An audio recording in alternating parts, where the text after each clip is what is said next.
ng kanyaman king Pampanga.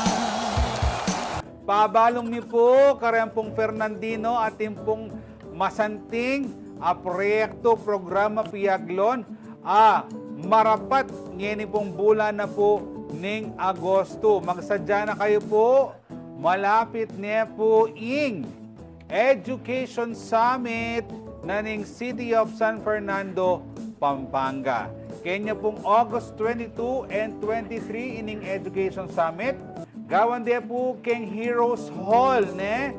Impong Education Summit, impong kayang tema, Validating EdCom 2 Findings Towards an Inclusive and Responsive Education System in San Fernando. In EdCom 2 po, yapin po itang committee. Nung nuka rin miyabe-yabe na po rin manungkulan, ang po parang miyalawang eksperto. Penigaralan din po yung education system, sistema na po ng edukasyon, kondisyon na po ng edukasyon buong Pilipinas.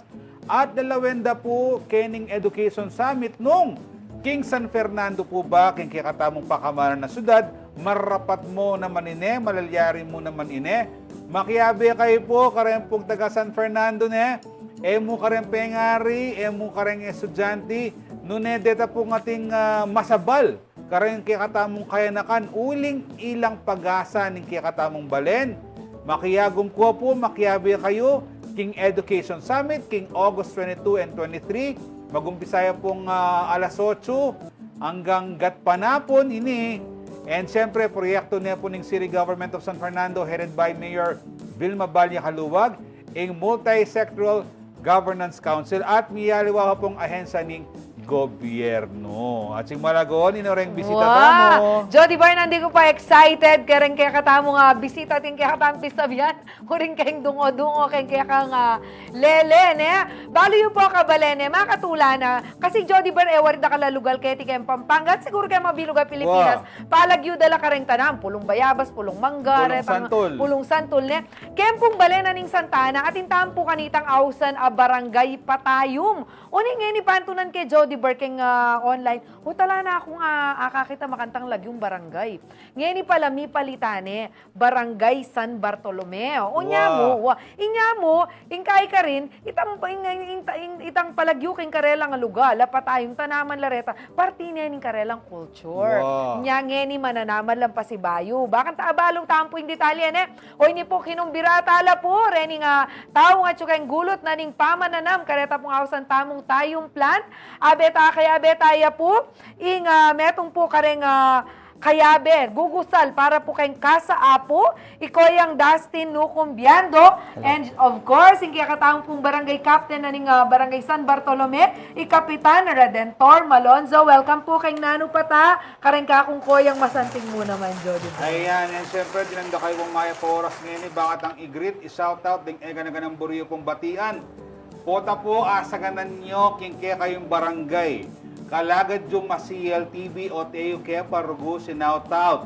Ne, tumabog la kayo, sana la akong akalinguan ka rin kaya kayong kabarangay, kamag-anak, kakaluguran, followers, subscribers. Sana po makapag-shoutout kong masalese. Una tani po siyempre, kaya kataong pong kapitan. Kap, sana lang akalinguan, go ahead ka rin kaya hang shoutout. Bali, good morning po. Kare pong taga Panalben, aning Nanu pata, kare pong kabarangay ko, kayong San Bartolome, kare pong Kaluguran, kare pong Kabalen, kayong Santa Ana, tsaka rin kayabiyak pong barangay officials. Maya pa, aldo po kaya kayo, at masaya po, at syo Kenny, at ipakilala kung ano itang ausandang Patayum plant, kaya kami king barangay mi.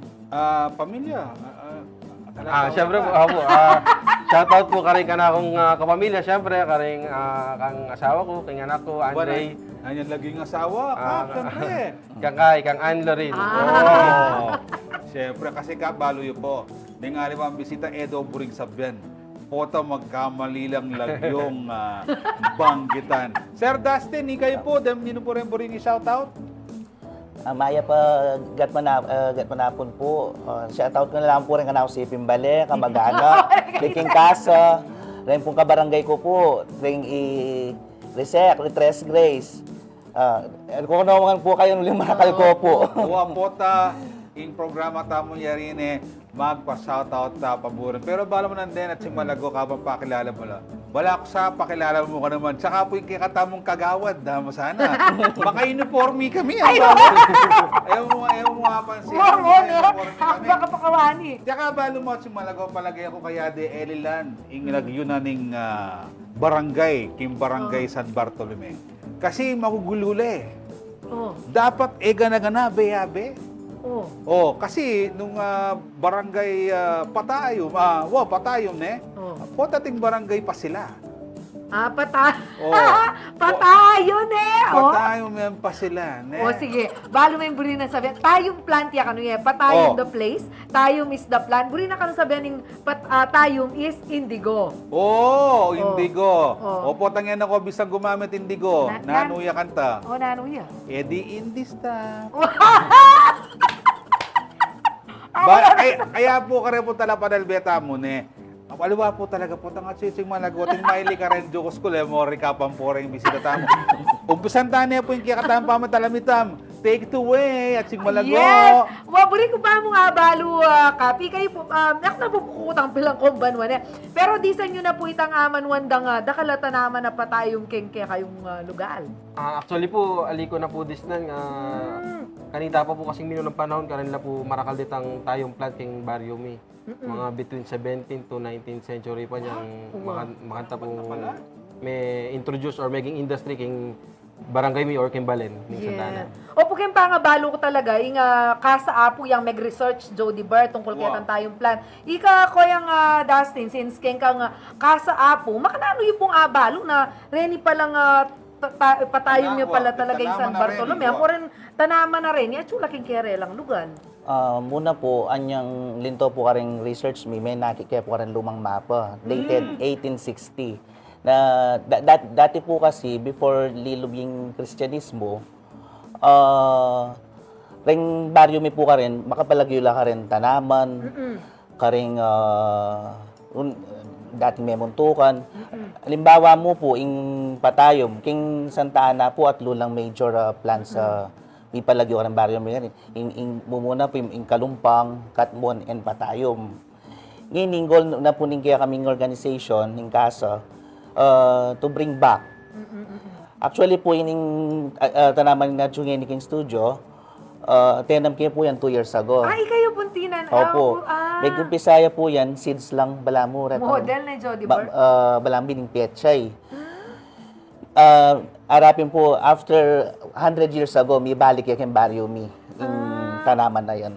Aguling mo, sir. Sige, siguro po ako na mo kutang itang about kareng tanatanaman na yan, retang binibini kasi bala ako sa ngay, tas ni Tultul. Ikayo po, Kap, ating pang makanyan king kaya kayong lugar. Rening tanaman na patayo marene. Ala na po, bali, yakabot po kanya ni Mumunang tanaman na tayong plant 100 years ago. Bali, may kapag punlaya po yung kakatamong kasa-apo member na metong din ka rin kabarangay tamo. I-Dustin Biando. Imburi ko nga balo nung maluwat ng panahon nini. Sobri sabihan atin ng industriya kanita. Opo. Kaya siguro kegisanan kong tayong plan. Opo. Ali kasi 1800s ne. Opo tarago ding kikatamong ding Espanyol o ring negosyante kanita maninton lang pangulay malan. Malyari po na ketang kaya kayong lugar karon na kukuwang panguli malang kanita. Uling may publish siya po 1860 king newspaper na yung Santa Ana, top producer niya po ng Patayong plant. Bukod po kasi king panguli, gagamitan din rin po king tinta. Tinta. Itang gagamitan po king pluma. Wow. Well, in that time, di ba po wala naman pong synthetic kaya, puro po natural. Beto nga po yung tayong plant na ginamit para panulat. Yes, kahit itang demand sinobra king supply Jhoedie Bar ne. Deta pong istoy itang ginamit ng hamano kitang pluma. Ne, ita pong pluma nga ita pong nung manal ba kayong telebisyon, pelikula ne o kaya karing mga tuwang Deta bala mo. Kaya deta minuna rin pakpak. Balbon niya Ano ba yung pakpak mga? Makanya niya rin original pakpak na talaga. Itang dulo na yung pamirmado, panyulat da. Kaya ba't may moderno ya na kaya niya mong makanyan pakaba niya mo kapat pluma. Kasi nung kanita pa, pluma ya, nung yan ya, pubago ya. Yeah. Yes. Tana naman. Pubayo ya. Kapi kayo po. Is it the first time na from Casa Apo na dimdamye itang kwento na ni nga tayong plant king kaya kayong barangay o kanita pa kasi for example ako po yung barangay mi Kupang pero po ta sabihin da yung Kupang kasi nga na tanaman niya so atin na akong idea if hanggang ala kung balo na ano yung itsura yung tanaman ng Kupang atin na akong idea ikayo po ngayon niya pa po may introduce kaya kayo yan Alin naman po kasi actually, repong makat to, magagamit siya pa mo rin po yung lagyong patayom. Actually, tayom yung punta naman, huling, kumbaga, ita mo pong kapampangan, itang pa, bala mo, tugdungan ming verb. Yung pasaw, patayom, bala mo patayom, may pakolor ming walan mo, mata. Patayum, me. yes pa-indigo may color Wow. Wow. Tayo pala. So, alayang pialiwayan, karamihan lugar, example tamo, Mabalacat City, Balacat 3. Wow. Imbulaon, Barangay Bulaon. At naman niya namang Bulaon. So, makanyan la, hindi ng panahon. Kasi siguro kanita, sabi rapin ni Sir Dasin ni Kap-Ikap, marakal, klase rin at tanaman na tayong kanita king karela. Pero pagtakan ko pinot, may gisan la po tapin, agisan doon niyang Ali, uso yung kahit kanta, tree planting. Awa. Ay, mo, natural lang susulput din di kay lakwas na pads la pala rin. Siguro mabalag la makanyan. Dago la, oning yung problema, malinis la rin matukan, tapakapalis na lang. Pakapalis da, panabakandala, bakantang malinis king karela lugar. Pero king kataon pa magbalik at si Malago, bala mo ata, atin lang gawan, ang masating na proyekto recap, ang po Sir Dustin, makarikil, kening tanaman na tayo.